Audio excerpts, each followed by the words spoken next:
कैसा स्वरूप है। अच्छा, इससे पहले मैं एक चीज और बता दूं आपको। देखिए, जो आपके वो हैं, बता क्या दूं, चलो बता देता हूँ, ऐसे बता देता हूँ। भरत मुनि ने जो माना है नाट्य शास्त्र में अपने यहाँ, काव्य का जो स्वरूप बताया उन्होंने, काव्य के जो हेतु बताए वो तो पता ही होगा आप लोगों को। धर्म में शस्त्रम आयुष्म मिथुन जी बुद्धि भैया। हम लोगों को तो पता ही होगा सबको, है ना। तो याद भी होगा लगभग लोगों को। जिनको याद नहीं है उनको भेज दूंगा मैं, तो वो देख लेना उसको, है ना। नाट्य शास्त्र पढ़ेंगे तो पता पड़ जाएगा आपको। अब उसी क्रम में एक आचार्य आते हैं वामन। आपने नाम सुना होगा, नाम तो सुना होगा। कौन? आचार्य वामन। वामन। ठीक है?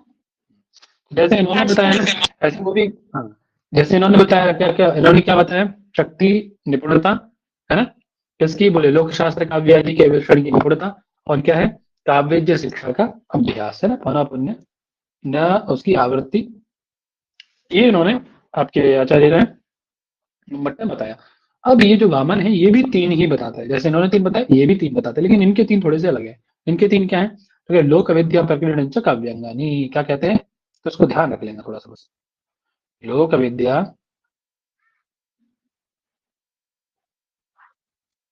बस एक ही लाइन तो है, याद हो जाएगी ना, दो चार बार बोलोगे तो। प्रकीर्णन च काव्यानि, लिखते हो ना, लिख लेना इसको, कॉपी पेन लेके बैठा करो, इंपॉर्टेंट चीज आती है उनको लिख लिया करो, वन लाइनर जो आता है ना। तो ये क्या बताया इन्होंने, काव्य के हेतु लोक, ठीक है, लोक विद्या विद्या, प्रकीर्णन च काव्यानि। विद्या, है ना, और प्रकीर्ण, ये तीन इन्होंने काव्य के अंग बताए, काव्य के हेतु बताए, काव्य के कारण बताए। ठीक है, ठीक है भैया, है ना। आचार्य मम्मट ने बताइए, अब आपसे प्रश्न है मेरा, देखता हूँ कि कितने लोगों ने इसको कल वाले विषय को अच्छे से समझा है या अच्छे से पढ़ा है। जिसने पढ़ा है वो हाथ उठा देना, जिसको समझ में आ जाए प्रश्न का उत्तर। अब क्या है, आचार्य मम्मट ने वामन के जो तीन गुण हैं, जो तीन हेतु बताए इन्होंने, सॉरी, रिकॉर्डिंग चल रही है ना। जी सर। हाँ, तो ये जो तीन आपके इन्होंने बताए, इनमें से किन्हीं दो को एक में रख दिया है इन्होंने, तो कौन कौन है वो बताओ। अच्छा, तीन बताए ना मैंने, एक तो लोक विद्या, दो और तीन, इन तीनों में से दो को एक ही हेतु में रख दिया है उन्होंने। कौन सा हेतु है जिसके अंतर्गत इन्होंने ये कर दिया है, बताओ, देखते हैं कौन बता पाता है। हाथ उठा दो जिनको पता है, बोले हुए नहीं, बस केवल हाथ उठाओ। इतने लोगों में भाई दो ही लोगों को पता है बस, इसका मतलब दो लोगों ने ढंग से पढ़ा विषय, बाकी लोग क्या कर रहे थे। हम्म? राजा तुम बोलो, राजा कुमार बोलो, राजा आवाज आ रही है मेरी, बोलो।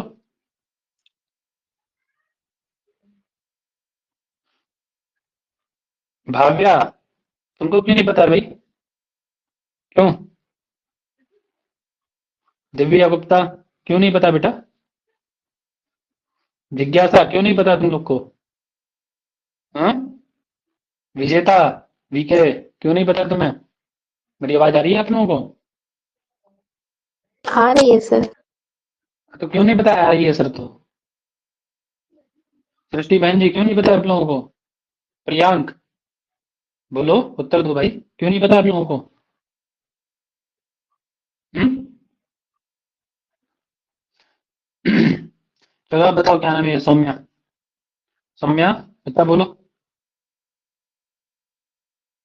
नहीं, क्या कहते हैं, लोक तथा विद्या को लोक शास्त्र काव्यादि विषयात के अंतर्गत ले लिया है। हाँ, बहुत सुंदर, म्यूट कर लो देखो। अच्छा, और कौन बता रहा था, शिवानी यार, तुम बताओ। अच्छा, शिवानी बोलो जी सर। यार। जो जो उन्होंने लोक विद्या प्रकीर्ण माना है तीन, उनमें से लोक और विद्या दोनों को मम्मट ने एक ही में कर दिया है, लोक शास्त्र काव्य आदि विषयात निपुणता में। बहुत सुंदर, बहुत सुंदर, बहुत सुंदर। ये प्रश्न पूछा था, सिंपल सा प्रश्न, आप देखो बुद्धि से आप दे सकते थे। अरे निपुणता वो नहीं बोलते हैं, निपुणता बोलते हैं किसकी, लोक शास्त्र का भी आदि अवेक्षण की निपुणता, तो उसी के अंतर्गत लेते नहीं लेते उनको। जी सर। तो फिर ये बाकी लोग है तब नहीं दे पा रहे थे, क्यों जी, समझ में नहीं आया सब लोग को पाठ? भैया मुझे लगा कोई और करेगा। है? आपके लगने न लगने से क्या होता है, ऐसे तो काम करना होता है, बुद्धि तुरंत चलानी होती है जी पेपर में। चलो, जी भैया। कारण मुक्त स्वरूप में, थोड़ा तेज करिए बुद्धि को। क्या बता रहे हैं स्वरूप उसका कैसा है काव्य, तो कह रहे हैं तददोषौ शब्दार्थौ सगुणौ अनलंकृति पुनः क्वापि। क्या है? तददोषौ शब्दार्थौ सगुणौ अनलंकृति पुनः क्वापि। कैसा है वो काव्य आपका पंडित जी? अदोषौ अर्थात दोष रहित, है ना। पहले तो सिंपल सा रखो, एक है शब्दार्थो काव्य। क्या है? शब्दार्थो काव्य। शब्द और अर्थ काव्य होता है। कौन कहता है ये बात शब्दार्थ काव्य होता है? क्यों पंडित? शब्दार्थ काव्य है ऐसा कौन है? मम्मट। मम्मट कहते हैं शब्दार्थ। मम्मट कहते हैं? क्यों जी? बोलो बोलो। जी सर।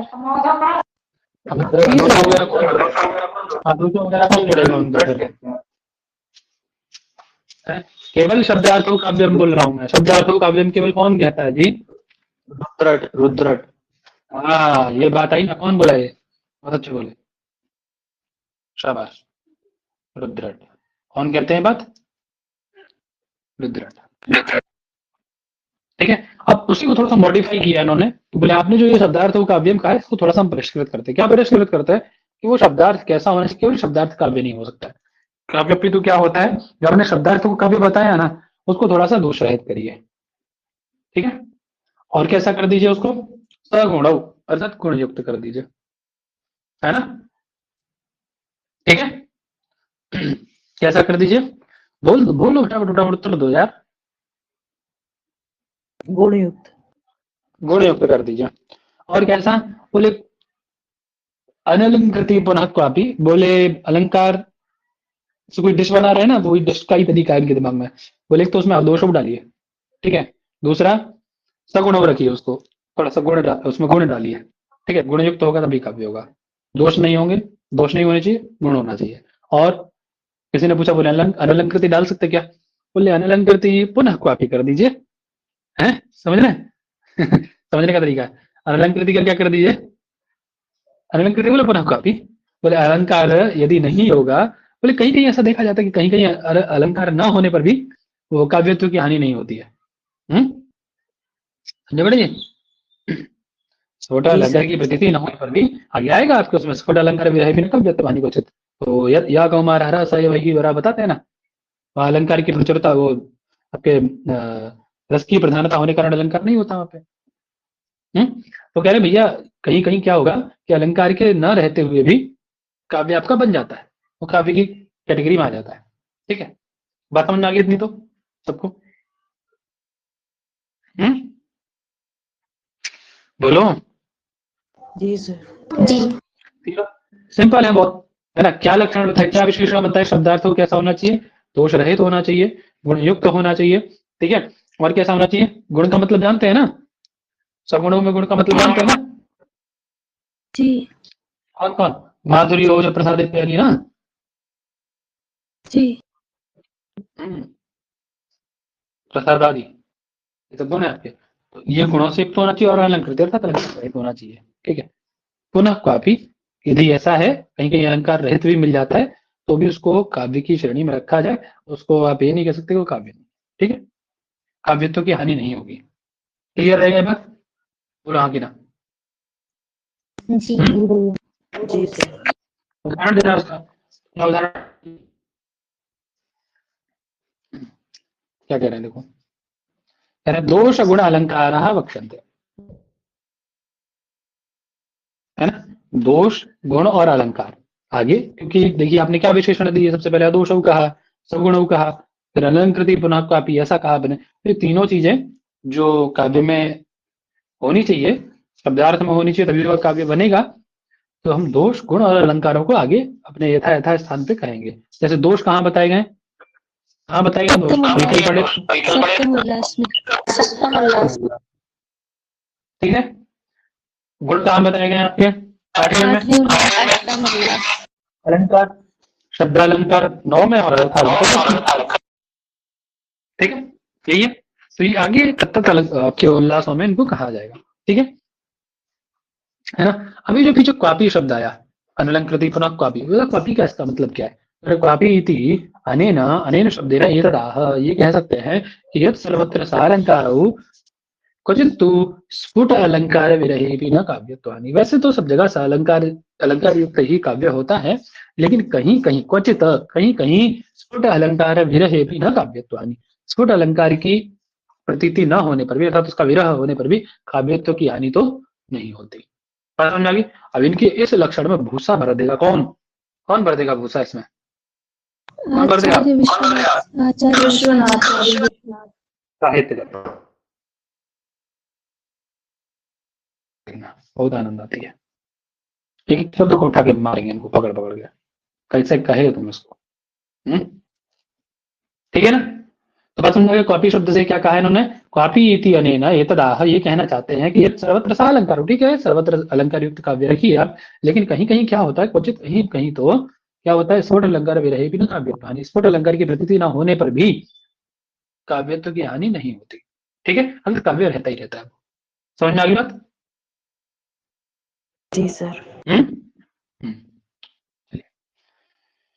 उदाहरण क्या देना है? जैसे ये था, क्या उदाहरण है आपके पास? कोई उदाहरण है ऐसा जहां पे अलंकार की प्रतीति ना हुई हो और काव्य हो गया हो, काव्य की श्रेणी में रखा गया? बोले हाँ है ना, तो यहाँ पे देखिए अलंकार की प्रतीति नहीं, अलंकार नहीं है यहाँ पे, स्फुट अलंकार की प्रतीति नहीं होती है ना, और इसको उत्तम काव्य की श्रेणी में रखा गया है।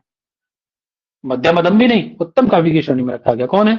यह कौमार सएव ही वर ताएव चैत्रक्षपा तेजोन्मीलितमालती सुरभया प्रौढ़ा कदम्बानिला स चैवास्मि तथापि तत्र सुरतव्यापारलीलाविदौ देवारोतसि वेतसि तरुतले चेतः समुत्पद्यते।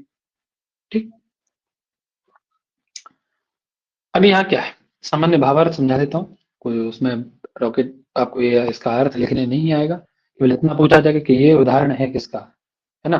बोले कौन सा उदाहरण है इनमें से जहाँ पे स्फुट अलंकार की प्रतीति नहीं होती लेकिन उत्तम काव्य का उदाहरण बन जाता है। तो उत्तम काव्य का भी उदाहरण इस दृष्टि से भी प्रश्न बन जाता है और स्फुट अलंकार के विरह का भी उदाहरण यही दिया जाता है ना? ठीक है, ऐसा करके दोनों तरफ से प्रश्न आपका बन जाता है। ठीक है सर? ठीक है भाई साहब? जी सर। कोई नायिका है, वो नायक मतलब कह रही है आपस अपनी सखी से, आपस में बात कर रही है ना? तो वो स्पष्ट व्यक्त कर रही है कि जो जिसने मेरे कौमार यानी कुमारी अवस्था का हरण किया, सएव वर, वही ये वर हैं, पति हैं, ताएव चैत्र क्षपा, वे ही चैत्र की क्या है? क्षपा यानी रात्रियां हैं, है ना? तेजोन्मीलितमालती सुरभया, और वही क्या है पंडित जी? आवाज आ रही मेरी? मालती, मालती लता जी भी आए। हाँ, बस वही मालती लता होती है ना, उसकी सुगंधित वायु है, प्रौढ़ा कदम्बा नीला, ऐसा है ना? और सचैवास में वही मैं हूँ, है ना? तथापि तत्र स्वरत व्यापार लीला विधौ रेवा रोतसी वेतसी, वही रेवा यानी नर्मदा का किनारा है ना? वेतस जो वृक्ष है उनका तट है, उसके किनारे पे है, और चित्त मेरा क्या है? मेरा चित्त समुत्कंठित हो रहा है ना? ठीक है, अब देखिए यहाँ पे दो बातें बन जाती है। एक तो कारण है, आवाज आ रही है मेरी ना? आ रही है सर। यहाँ स्फुट कोई अलंकार की प्रतीति नहीं होती इनके अनुसार। तो इनके अनुसार क्या है, क्या कहना चाह रहे हैं? यहाँ कोई स्फुट अलंकार की प्रतीति हमारे अनुसार तो नहीं है ना? लेकिन इनकी इस बात को खंडित कर देते हैं आगे चल के आपके कौन खंडित कर देता है? आचार्य विश्वनाथ। आचार्य वो क्या कह देते हैं यहाँ पे? क्या आप जो ये कह रहे हैं ना कि यहाँ पे अलंकार की मतलब स्फुट अलंकार में प्रतीति नहीं है, वो उस चीज का खंडन कर देते हैं। वो कहते हैं भैया यहाँ पे देखो क्या अलंकार है, विभावना और विशेषोक्ति अलंकार। कौन अलंकार है यहाँ पे?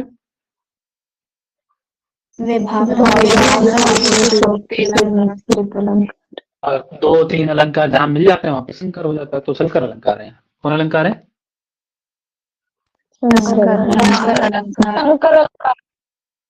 संकर अलंकार है। ठीक है साहब, है ना? क्यों? क्योंकि यहाँ कह रहे हैं भैया देखिए कार्य वो सीधा सीधा सिंपल सा लक्षण देते ऊपर लिखा भी देखो, बोले कारण अभाव है कार्य सत्वम। क्या है? कारण का अभाव है, मतलब कारण नहीं है लेकिन कार्य हो जा रहा है। कारण नहीं है लेकिन, है ना? तो उसको कहते हैं हम लोग विभावना। और कारण सत्व, कार्य कारण होने पर भी कार्य नहीं हो रहा है, तो ये क्या कहलाएगा पंडित जी? बात समझ में आ गई? ठीक है सर? जी जी है? सर। ठीक है सर? चलिए। अब देखिए, अब उसका कहने का मतलब ये कि सारी चीजें वही हैं, तदवस्था है, कोई चीज नहीं नहीं है। यहाँ जो चीज है वही मेरा पति है जिसने मेरे कौमार का हरण किया, वही पति है, वही चैत्र की रात्रियां हैं, है ना, वही मिलित मारुति सुगंधित वायु है ना, प्रौढ़ कदम्बों का वही अनिल, मतलब उनसे आता हुआ, है ना, उनकी सुगंधित को लेकर के आता हुआ, प्रौढ़ कदम्ब के पुष्पों की सुगंधि को लेकर आता हुआ अनिल यानी वायु है, वही मैं हूँ, है, वही रेवा, ये नर्मदा का सारी चीजें, मतलब जिनको हमने कई बार इनका भोग किया है, ऐसी वस्तुएं सारी उपलब्ध है वहाँ पे, सारा एटमोस्फेयर में सारी चीजें क्या है, वही तो है सारी उसकी। जब ऐसे व्यक्ति कह रहा है तो इसका मतलब उसने पहले कई बार उनका उपभोग कर चुका है, तभी तो कह सकता है ऐसा, वही है, कुछ नया नहीं है, ये तो वो बताना चाह रही है आपको ना। हम्म, क्यों जी? जी जी। यही तो बताना चाह रही हो। तो आप उत्कंठा कब होती है चित्त में? तदपि ऐसा होने पर, मतलब सारी चीजें वही हैं पुरानी, उत्कंठित कब होता है चित्त आपका? कोई पुरानी चीज दी जाए आपको तो उत्कंठित होगी, चित्त में उत्कंठा होगी, क्यों? कोई नई चीज मिले तो उत्कंठा होती है चित्त में, नहीं होती है? जो चित्त है वो उत्कंठित कब होता है आपका, हमारा? बोलो भाई। ऐसा तो नहीं आपका चित्त अलग है हमारा चित्त अलग है, चित्त तो एक ही है ना, उसका व्यवहार भी एक ही है सबका। कब से उत्कंठित होता है? जब नई चीज मिलती है कोई ना, जी पुरानी चीज मिले तो उत्कंठित होगा? जी। रोज रोज, रोज नहीं। रोज आपको वही रोटी सब्जी, वही रोटी सब्जी दाल, रोटी सब्जी दाल, रोटी सब्जी दाल, वही मिलता रहे, हैं? और वही सब्जी आपको लौकी की, तोरई की, या काशी फल की, कद्दू की, इन सब की सब्जियां मिलती है, तो कोई उत्कंठा होगी मन में।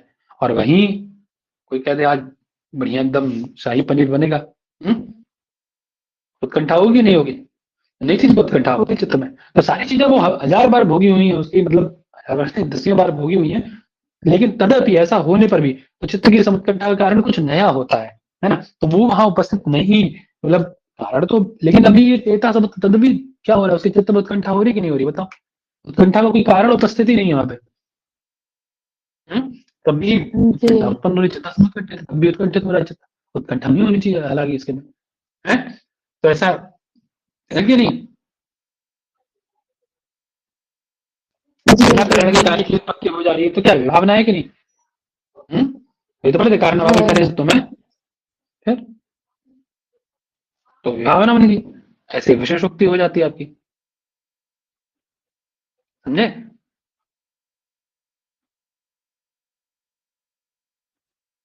है ना, विशेषोक्ति क्या है? तो विशेषोक्ति का लक्षण क्या पढ़े थे कि कार्य सत्व कार्य अभाव, अब कार्य सारे उपस्थित हैं जो उत्कंठित उत्कंठा करने के वो हैं, तो जब आपने हजार बार भोग लिया उसको तो आपके मन में उत्कंठा होनी क्यों चाहिए, कार्य का अभाव होना चाहिए, लेकिन वो दिखाई दे रहा है ऐसा, है ना, तो ये आपका क्या होगी, विशेषोक्ति होगी, ठीक है? जी भैया। हम्म, क्लियर? तो वही कह रहे हैं, अत्र छोड़ो कुछ अलंकार है, लेकिन भैया विश्व जो आपके विश्वनाथ हैं वो विभावना और विशेषोक्ति का सम्मिश्रण करके शंकर अलंकार को मानते हैं, है ना, तो उनकी बात का खंडन हो जाता है। दोनों बातें मैं लिख के चल रहा हूँ, हालांकि वहां पढ़ेंगे तो दिमाग में आ जाएगा, इसीलिए कह रहा हूँ, इसीलिए बताते हुए भी चल रहा हूँ, यहाँ पे दोबारा रिवीजन हो जाएगा उसमें।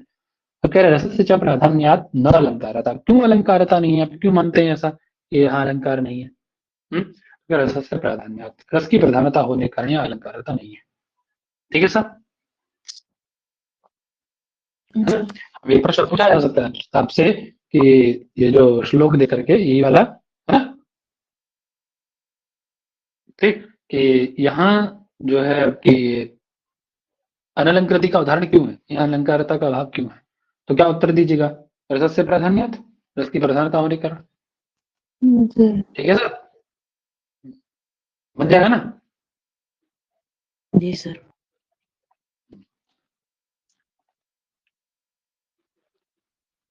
तो ये सब देख लीजिएगा, पीडीएफ आपके पास होगी, नहीं होगी तो मैं भेज दूंगा, है ना?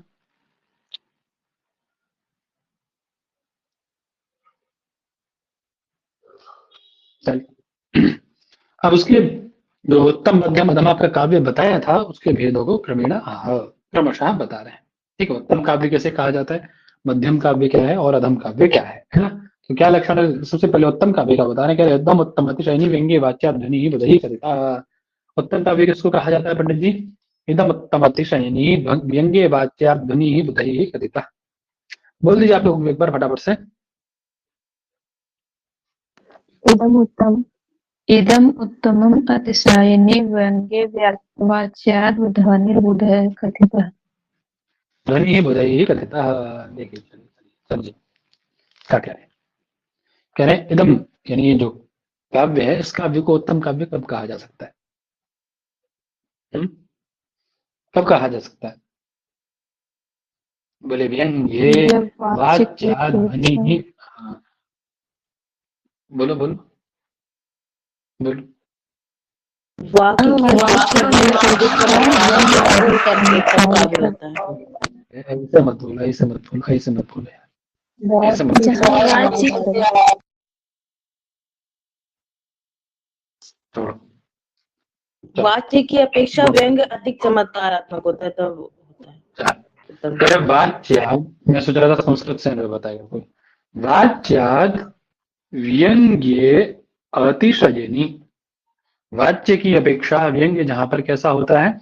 अतिशयोक्ति युक्त होता है, अति चमत्कृत होता है। कैसा होता है पंडित जी? अतिशयोक्ति युक्त मतलब चमत्कृति युक्त होता है, अधिक चमत्कृत होता है ना। किसकी अपेक्षा? किसकी अपेक्षा? वाच्य की अपेक्षा वाच्या की अपेक्षा वाच्याद अपेक्षा, वाच्य की अपेक्षा।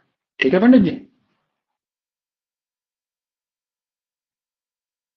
ठीक है, समझ में आ गई?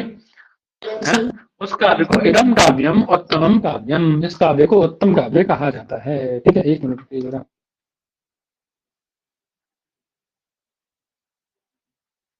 हेलो, वो दूसरे वाले बोल रहा हूँ क्लास में, एक मिनट पूछ रहा हूँ।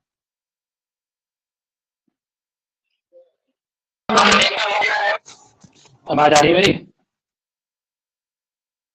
जी भैया। अच्छा, कह रहे हैं वाच्य व्यंग्य अतिशयनी, जहां पर वाच्य की अपेक्षा व्यंग्य जो है अतिशयोक्त, थोड़ा तेज खींचना पड़ेगा भाई, समय चला जाएगा, कहीं तर्क भाषा हो नहीं पाएगी मेरा। वाच्य व्यंग्य अतिशयनी, वाच्य की अपेक्षा जो व्यंग्य है वो कैसा होता है पंडित जी? अतिशयोक्त युक्त होता है। अब आप कहोगे भैया वाच्य क्या है, व्यंग्य क्या है, क्योंकि बहुत लोग जानते होंगे, बहुत लोग नहीं जानते होंगे, है ना। जो पहली बार पढ़ रहे हैं वो लोग नहीं जानते होंगे। देखिए, जब आप पढ़ते हैं तो दो चीजें आप देखते हैं, एक वाच्य और दूसरा है लक्ष्य और तीसरा है व्यंग्य। ठीक है सर, ये चीजें आप देखते हैं, है ना। वाच्य लक्ष्य व्यंग्य, अभी यहाँ लक्ष्य की चर्चा नहीं की गई, यहाँ चर्चा की गई है वाच्य और व्यंग्य की, है ना। तो हमारी तीन प्रकार के शब्द होते हैं, तीन प्रकार की उनकी शक्तियां और तीन ही प्रकार के उनके अर्थ होते हैं। जल्दी जल्दी फटाफट से समझ लीजिए इस चीज को, आगे हालांकि आने वाला है ना। कौन कौन है? वाचक, लाक्षणिक और व्यंग्यार्थ व्यंजन व्यंजक व्यंजक। ठीक है, ये तो हो गया आपका शब्द। एक जैसे अभिधेय अर्थ है, अभिधेय है ना, अभिधेय अर्थ है, लक्ष्य अर्थ है, व्यंग्य अर्थ है। तो जो शब्द आपका वाचक है वो जैसे हम सामान्य सीधा घट कहे तो घट से घट समझे, है ना, दंड कहे तो दंड से दंड समझे। ठीक, तो ये सिंपल सिंपल जो शब्दों के सीधे सीधे अर्थ निकल आते हैं वो क्या है आपका? उसको हम लोग क्या कहते हैं? वाच्यार्थ कहते हैं। उसको क्या कहा जाता है? वाच्यार्थ। ठीक है, वाच्यार्थ हाँ। और उसका बोध जो हमें होता है एक शब्द की शक्ति है, क्योंकि प्रत्येक शब्द में कोई ना कोई शक्ति रहती है जो आपको उस अर्थ का ज्ञान कराती है। तो इस वाचक शब्द से वाच्यार्थ का ज्ञान कराने वाली शब्द शक्ति कौन है? अभिधा शब्द शक्ति। कौन है? अभिधा नाम की शब्द शक्ति है। ठीक है सर, अब आ रहा है सेकंड नंबर पे आपका लाक्षणिक, उसी को हम लोग बोल देते हैं। इससे लाक्षणिक शब्द से निकलने वाला जो है वो क्या होता है, हालांकि वो निकलता है वाच उसके आपके अभिधेय अभिधा युक्त शब्द से ही, अर्थात वाचक शब्द से ही है, शब्द एक ही होता है लेकिन उसके अर्थ अलग अलग तीन निकल जाते हैं शब्द शक्तियों के द्वारा। जैसे हमने कहा दंडा, क्या कहा हमने? दंडा। अब इस दंड का अभिधेय अर्थ भी हो सकता है ना। जैसे उदाहरण में और अच्छा समझ लेते, चलो समझा ही देता हूँ। जैसे मैंने कहा गंगा, ठीक है, गंगायाम घोषः, अच्छे से समझ लो फटाक से, गंगायाम घोषः, ठीक है, अर्थात गंगा में, गंगा के तट पर घोष है। अब यह जो गंगा शब्द है इसके तीन अर्थ निकलते हैं, शब्द एक ही है, शब्द एक ही है लेकिन अर्थ तीन निकल जाएंगे, क्योंकि शब्द शक्तियां तीन हैं, वो तीन शब्द शक्तियां अपने अपने द्वारा अलग अलग अर्थों का प्रतिपादन करेंगी, ठीक है। कैसे देखिए, एक जो अभिधा शब्द शक्ति है वो गंगा का अर्थ निकालेगी जल प्रवाह, क्या निकालेंगे, जल प्रवाह, ठीक है ना। भागीरथ तक आता अवच्छिन्न जल प्रवाह, ये गंगा शब्द का विधेय अर्थ होगा, सीधा सीधा।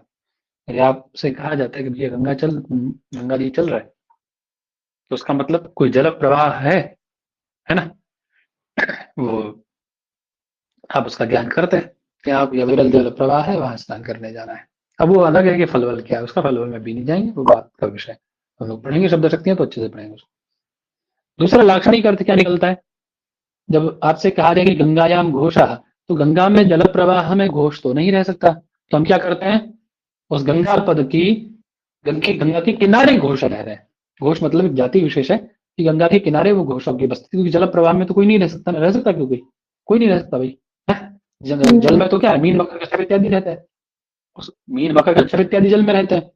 गंगायाम घोषा करके तो गंगा में घोष तो नहीं रह सकते, मीन मकर कच्छप इत्यादि रहेंगे, है ना, तो घोष तो नहीं रह सकते, तो क्या करते हैं हम, गंगा पद की लक्षणा करके क्या कर लेते हैं, उसका अर्थ गंगा तट कर लेते हैं, है ना,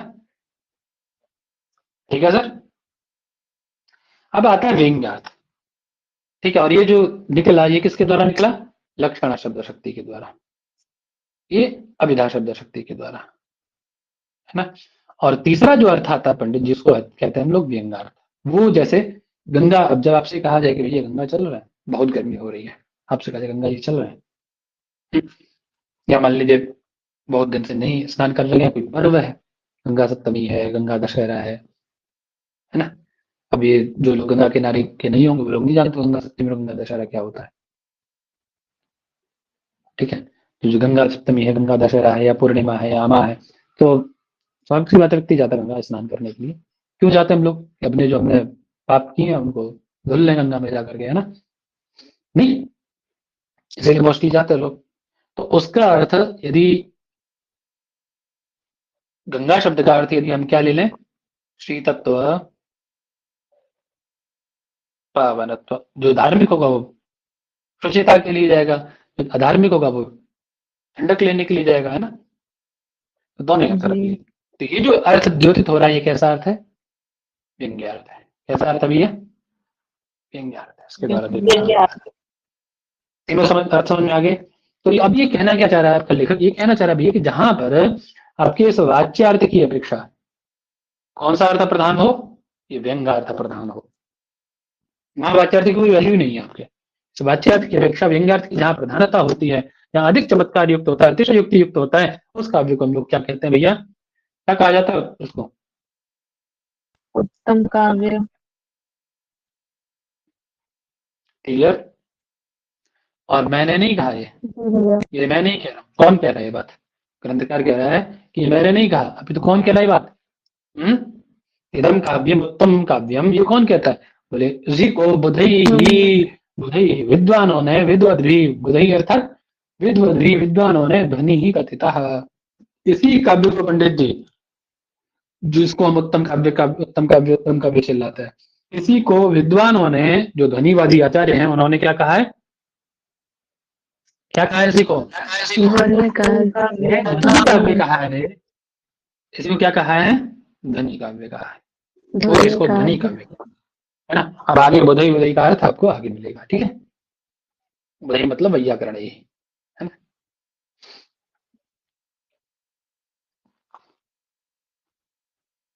ठीक है सर, इधर साइड में बुधई जो शब्द है वो हास्य के लिए प्रयोग किया जाता है, ये वाला बुधई हास्य के लिए, किसी का नाम बुधई रख देंगे, हास्य करना होगा, है ना, उसी का बुधई, हमारे विद्वानों को बुधई, विद्वान लोग। इदम इति काव्यम बुधई ही अर्थात वैयाकरण ही, इदम शब्द से क्या लेना है, इदम उत्तम अतिशयनी में इदम शब्द से क्या लेना है? काव्य को पकड़ना है। यही प्रश्न बनते हैं पंडित जी। इदम उत्तम अतिशयनी में इदम शब्द का अर्थ क्या होगा, है ना? और धनी बुधई कथिता में बुधई का अर्थ क्या है? गलत वैयाकरण है। ठीक है, सर सामान्य समझ आ गई बात? भाषा में बुधय को हम लोग व्यंग्यार्थ से लेते हैं। हैं?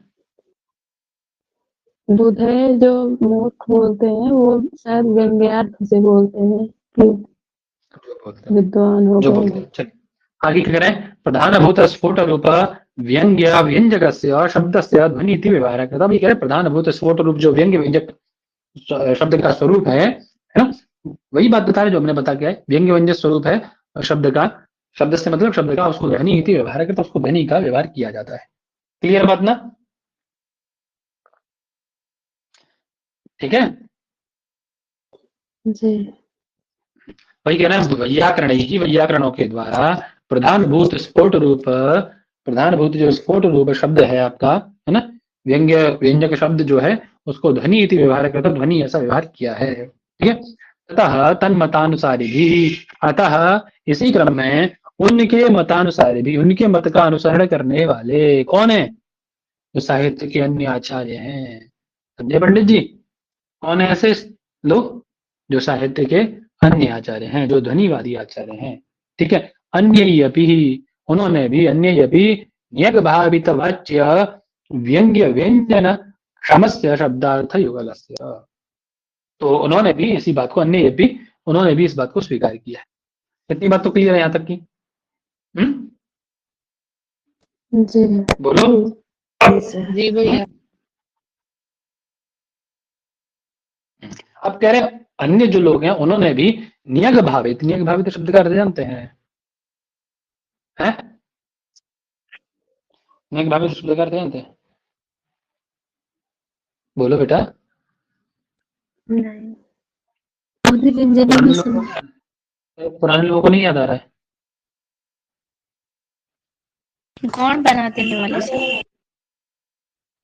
तिरोहित कर देना, ठीक है, छिपा देना, गौण कर देना, उसको जीर्ण कर लेना, बहुत सारे अर्थ है उसके, सब बताए थे मैंने, है ना? तो वही कह रहे हैं कि अन्य यपि, जो अन्य ध्वनिवादी आचार्य हैं, इनका अनुसरण करने वाले, किसका? आपके वैयाकरणों का अनुसरण करने वाले, उन्होंने भी क्या किया है? नियग भावित वाच्य व्यंग्यस्य, अर्थात वाच्य अर्थ को वाच्य से निग भावित, अर्थात वाच्य को क्या कर देने वाले? निग भावित करने, है ना? वाच्यार्थ जो आपका वाच्यार्थ है, उस वाच्यार्थ को तो पहले क्या किया जाएगा भाई? व्यंग्यार्थ कब ऊपर लाया जाएगा? जब वाच्यार्थ को गौण किया जाएगा। गंगा पद से आप शैत्यत्व पावनत्व आदि की प्रतीति कब ला सकते हैं? जब उसके जो मुख्य अर्थ है उसको बाद करेंगे, तभी तो होगा ना। तो उसको क्या करके? नियग भावित करके, वाच्यम नियग भावित, वाच्य को नियग भावित करके, है ना? और किसकी? व्यंग्यस्य, है ना, व्यंग्यार्थ की क्या करने में? व्यंजन क्षमस्य, उसकी स्पष्ट अभिव्यक्ति अव्यंजित करके उसको, है ना, उसको करने में क्षमस्य समर्थस्य, अर्थात उसको करने में जो दक्ष है, समर्थ है ना, ऐसे शब्दार्थ युगल से, ऐसे शब्दार्थ युगल के लिए क्या व्यवहार किया है? ऐसे शब्दार्थ युगल से कृते ध्वनि इति व्यवहार कृतः, ध्वनि इति व्यवहार कृता, ध्वनि ऐसा व्यवहार किया है। बात समझ में आ गई? जी सर। क्लियर है भाई साहब?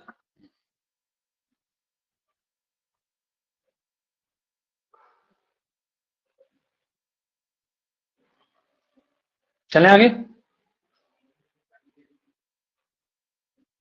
जी जी जी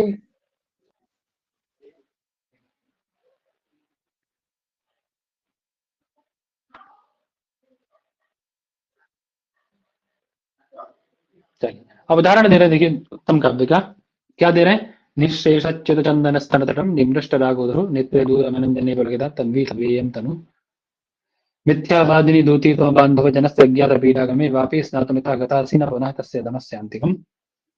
सिंपल सा अर्थ है, सबको पता भी होगा इसका, है ना? अर्थ में अपने नहीं जाएंगे, केवल उसमें केवल यहाँ देखेंगे यही चीज कि जो प्रश्न की दृष्टि से हमें क्या बनती है। ठीक रहेगा ना? अपने अपना बात जी के आगे भैया। चलते हैं, वही उत्तम भी रहेगा।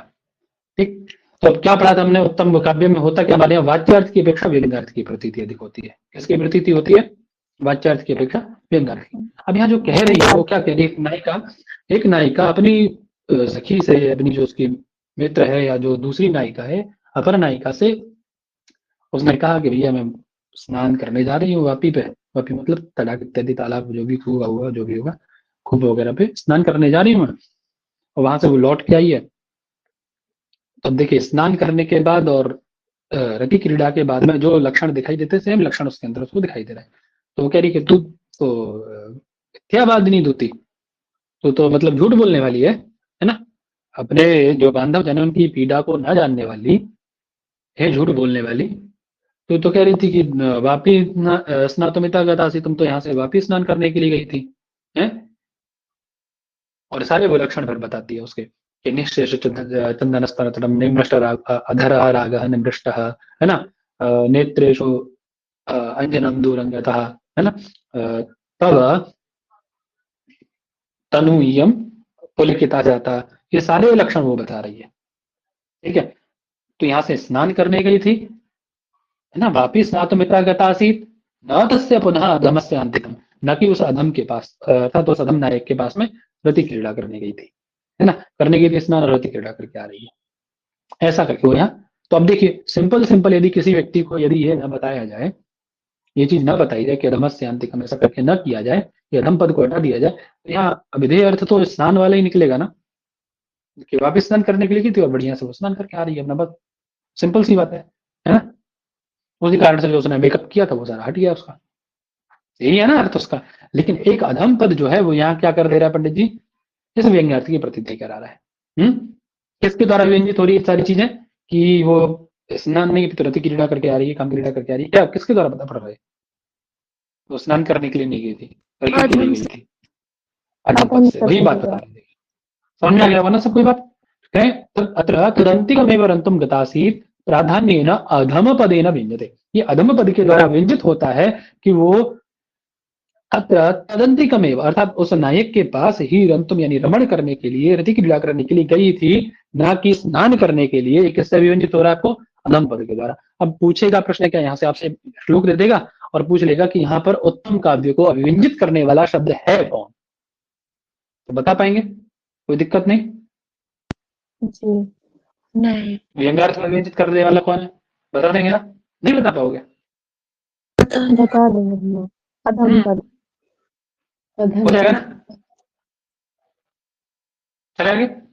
जी और देखिए जो सहृदयी लोग हैं, हम जैसे दूर के लोग तो नहीं, लेकिन जो सहृदयी लोग हैं उनको ये क्या करता है, यदि एक तरफ से उनको वाच्यार्थ इसका बताया जाए, ठीक है क्या नहीं बात है भाई, स्नान करने की थी, ठीक है क्या नहीं बात है उसमें, लेकिन इसका जब व्यंग्यार्थ बताया जाए तो अधिक चमत्कृत हो, चमत्कृत करता है कि नहीं करता है ना।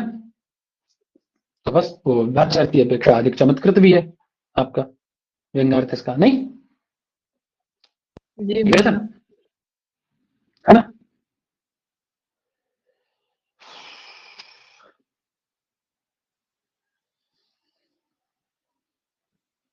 अब देख लीजिए साहित्य दर्पण वगैरह की क्या क्या कह रहे हैं, बोले साहित्य दर्पणकार के अनुसार यहाँ पर विपरीत लक्षण द्वारा अभिष्ट अर्थ की व्यंजना होती है।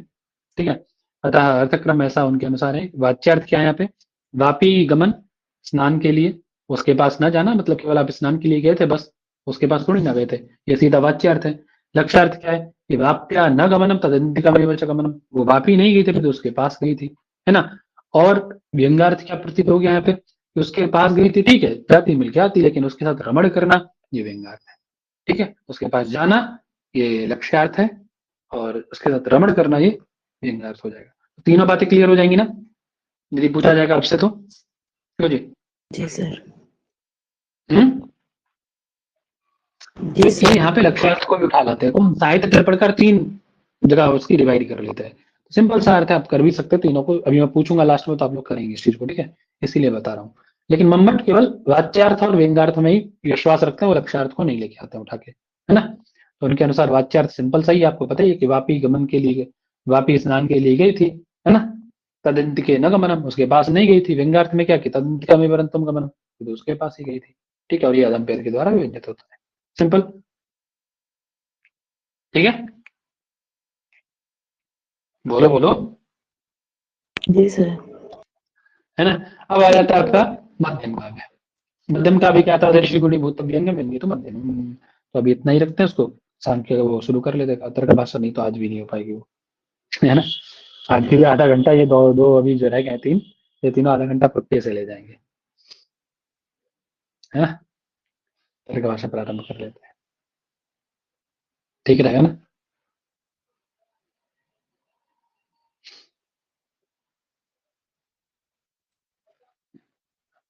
तो समझ में आ गया सबको भैया अच्छे से।